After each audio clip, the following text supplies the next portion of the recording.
The Journal of Jesse Smoke, Part 11, page 113, September 12th, 1838. Word has come back of the 5 immigration parties that have left thus far. All have been told to hold up at the mouth of the Hiawassee River, Blythe's Ferry, only 25 minutes from here.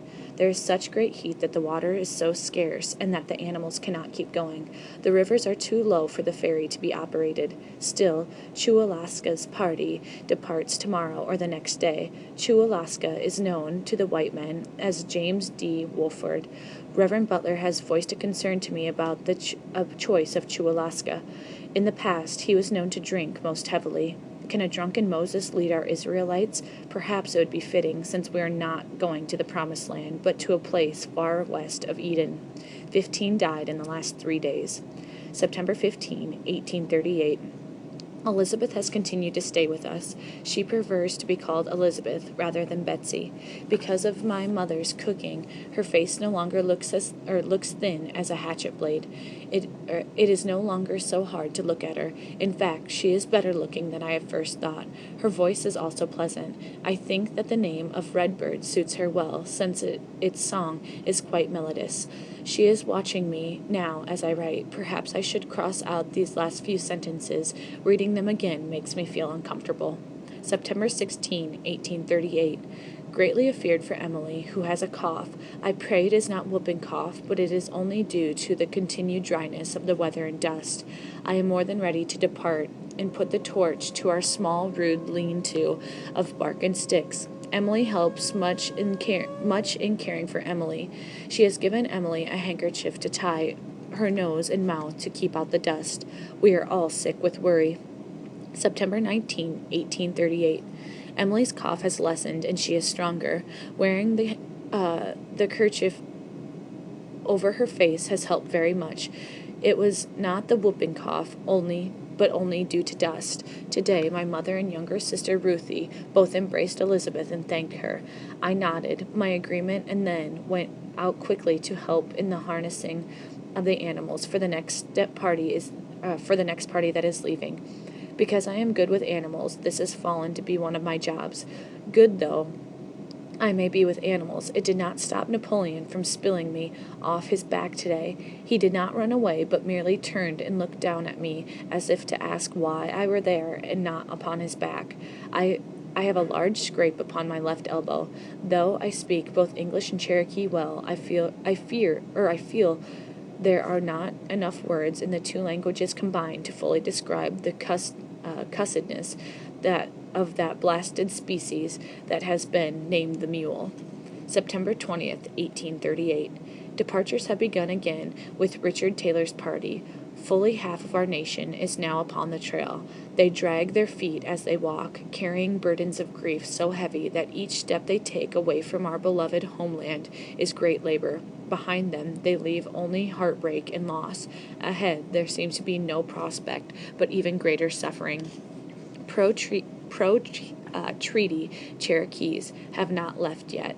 They number about 700, but have gained no new recruits, even though they swear that their route will be easier than the one chosen by the loyal Cherokees. September 23rd, 1838. A better day today, with so many of our Christian ministers, both white and Cherokee, now upon the trail. I wondered who would appear to lead our services upon this Sunday. To my great surprise, it was Preacher San. Since he has a wonderful voice, whether singing stomp dance songs or hymns of praise, the singing was the best it has been in many days. He nodded at me when he saw me and joined the gathering. When the services were over, he spent a good deal of time talking with my mother. She seemed as happy to see him as I was. Finally, I drew San away so that he and I could sit together in the shade of the oak tree. "Where have you been?" I asked him. San told me that he had been taken by Georgia soldiers while on the road 2 days to the south. Surprisingly, they had shown him some respect because of his calling. They took him to a fort farther to the east and allowed him to hold services. He had been with the last group brought here to Camp Cherokee. I told him I had been keeping my journal, and I shared some of it with him. He approved of it, saying I am doing well. He sat for some time in silence, and then a hint of a smile played on the edge of San's mouth. "I have seen your grandfather," he said. His words stunned me. The feeler was not dead after all. I finally managed to stammer out a response asking in which camp he had been held. Then San smiled, a true smile this time. The feeler was at no camp at all. The soldiers had never caught on. Instead, he had been wandering freely from one camp to another, using his medicine to help those that are sick, and come to the edge of the camps for his aid. When San asked him how it was that soldiers allowed him such freedom, the feeler answered that the white people always allowed him but nothing. They are blind, the feeler said. Their eyes are smaller than those of a mole. They can no longer see, or they can see no farther than their own shadows. They cannot see me. September 26, 1838. Our claims for losses and damages have not fared well. Many of us have not yet been paid, and the money is needed for the arduous journey ahead. Governor Lumpkin is one of the two commissioners appointed to supervise and carry into effect the treaty removal. He has always shown favor to the pro-treaty Indians, whose claims have been all paid in full. Most of us will go west with not even a partial repayment for our losses. So many for the detailed accountings given us by the army. But neither money nor goods can ever set the balance straight. How much would be paid for the life of a husband or a wife or a mother or a father or a beloved elder? All of the gold that the white men loved so dearly was not worth the loss of even one Cherokee child. So much has been torn from our hearts that I wonder if we shall ever again be a whole as a people. If any Cherokee shall be able to look again at the setting sun without his or her eyes brimming over with tears. I stood today at the gate looking into the woods. The earth is bare of every branch and dry twig. All have been gathered for firewood. There is no longer the sign of a squirrel, or even the birds are now few. The bows and blowguns of our hunters have taken all of the game to feed the 1,000 kept captive. For the time I stood there and smelled the clean air. Then the wind shifted and brought me to the smells of the latrines, of urine and sickness. I do not want to leave our land, but I will be glad that when we depart from camp captured, it has been hell upon earth. Farewell to salt pork forever. As I write this by lantern light, I heard something spattering on the roof of our little shelter. Rain, the blessed fall rains have come at last. September 28, 1838. My mother and my sisters and I have been chosen for our later detachment, so I had been going out saying farewell to our friends. Among those leaving today was Standing Turkey and his wife. Their family is smaller now. They lost 4 of their children to sickness during the camp. I took all morning to form lines of wagons, perhaps 50 of them. I am not sure of my estimate. The wind blew dust into my eyes. It was hard at times to breathe because of the dust clouds. Finally, at noon, all was ready. What a sight it was to behold that long line of people and wagons stretching for a mile along the road that was edged by heavy forests. Perhaps 1/5 of the party were in wagons or on horseback. Those in wagons were mostly those too young or too old or too infirm to walk on their own feet.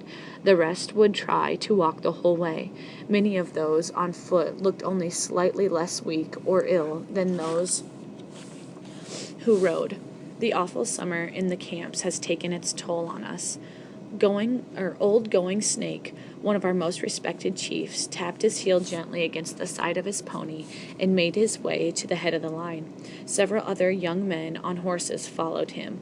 The day was now bright and beautiful, yet no one smiled up at the great apportioner, the sun, to give thanks for this day. That was when the most curious thing occurred. A deep roll of thunder sounded. Not one cloud in the sky, yet the sound rumbled from the heart of the hills behind us. Then it was gone, leaving a perfect silence. It was as if all who were with us held their breaths. Was it our beloved land speaking its protest about our mistreatment? Was it the thunder of an omen of future troubles to be visited upon this land? I cannot say, but I marked it well. I shall not forget it. Then that moment of silence was gone, replaced by the call to move on, the thump and rattle of the wagons, the shuffle of hundreds of feet on the dry earth. The last familiar face I saw as they moved away was that of Standing Turkey. He turned back, put his right hand on his chest, and then held his palm out towards me. I did the same before he was lost to my sight in the dust of the hard road. We shall meet again in the West. October 2nd, 1838. We are finally on our way. We are with the party led by Old Field and assisted by Reverend Stephen Foreman. I looked forward to finding the time along the walk to talk with Reverend Foreman, who was an educated at the Union and Princeton theological seminaries. I noted that the box of books was among his possessions. It has been a long time since I have held a book in my hands or had the leisure to read one. Among the Cherokee police aiding this party is my friend Arrow Trotter. I am riding with him. I am not an official member of the Light Horse, but I have been given this task of assisting interpreter and courier. Many of our people speak little or no English. My education has made me useful. Arrow Trotter also knows me to be reliable, and I have kept my strength, unlike many others who are ill to help. My mount is my red mule, Napoleon. He refuses to allow any other to ride him, and will not suffer himself to be fastened to one of the teams that draw our 6 wagons. 2 things there are that we may do with this animal, Arrow Trotter said to me 2 days before the place where he lay upon his back. Napoleon had just thrown him and was now innocently cropped a tuft of grass. To shoot this mule and to eat him is first, which I would prefer. Arrow Trotter sat up, feeling for the broken bones of which there were thankfully none. Second, which I suppose is more practical, is that you ride him. Among my duties, for which I earn about 25 cents a day, I will go back and forth with messages between the 13 parties of our people. Our long line of march is now stretched out 50 miles between here and McMinnville. At times, I may be among those who scout ahead to find camping places for the night. It is fortunate that Preacher San is in our party. He can help my mother and sisters when I am not around. We expect to make no more than 10 miles a day. With so many upon the road, it may not be easy finding places for us to pull up our wagons and put out our tents. October 3rd, 1838. White Will rode to bid for farewell. He was away from Camp Cherokee when our caravans left. He is one of the few soldiers remaining there. With some excitement, he told me, too, that he would be going west. He is part of the detachment under Lieutenant Dees that will escort one of the immigration party. Which detachment? I asked. In truth, I already knew. The only one led by Bell, he said. I said nothing in return. John A. Bell's emigres are the remaining pro-treaty Cherokees who have turned their backs to John Ross. One of our 13 detachments, theirs is the only group leaving the lands voluntarily, the Judas Party. I had tried to explain the division among our people to White Will. I told him that a small group of men led by the Ridges and Watties went to the infamous meeting at the Nuachoa in December of 1835, called by Reverend John Schimmerhorn. Schimmerhorn was despised by the other Christian missionaries. He had tried again and again to bypass John Ross. When Cherokees had taken to calling Schimmerhorn Singa Yona, which means the devil horn, fewer than 100 Cherokee came to that meeting, not one of them a legal representative of our nation. Among them, less than 20 men signed a treaty agreeing our removal. Will had listened closely. I could see he was thinking about it. What's going to happen to them what's going to happen to them that signed that treaty? I then explained to him that by signing away our lands, their lives were forfeit. They knew that when they signed, they might also be signing away their death warrants. Will looked thoughtful for a moment and then ventured the opinion that perhaps those Cherokee felt it was best was the best deal that could have been made. That ended our discussion. It was clear to me that White Will could not understand. So, as we sat there this day, Will upon a fine black horse, and me on my red mule, I made no mention of the Bell party. I would not see Will along the way, for I'd heard that their route would be far different than ours. They would head west, while we would swing in on the arc to the north, where there were more towns from which we could obtain provisions needed for the thousands of exiles. "Ye look different," Will said. "Ye look fine." I looked at myself. My dress was different from that in the camp. It was true. I no longer was dressed in rags, but in inserviceable clothing and boots provided to me by the conductor. I wore a sash about my waist and a turban upon my head in the same fashion as Arrow Trotter. If I was to be a messenger, I had to be properly attired. Will reached inside his tunic. He brought something out and handed it to me. It was wrapped in red cloth. I opened it to disclose a fine, long-bladed knife in a new leather sheath.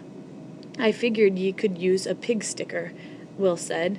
Hold out your hand," I said. Then I quickly placed in White Will's palm a penny I had extracted from my pocket, explaining before he might ask what it was for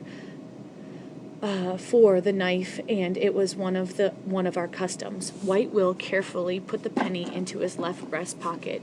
He buttoned it and patted his chest once with his right hand. Then he wheeled his horse and rode away, without looking back.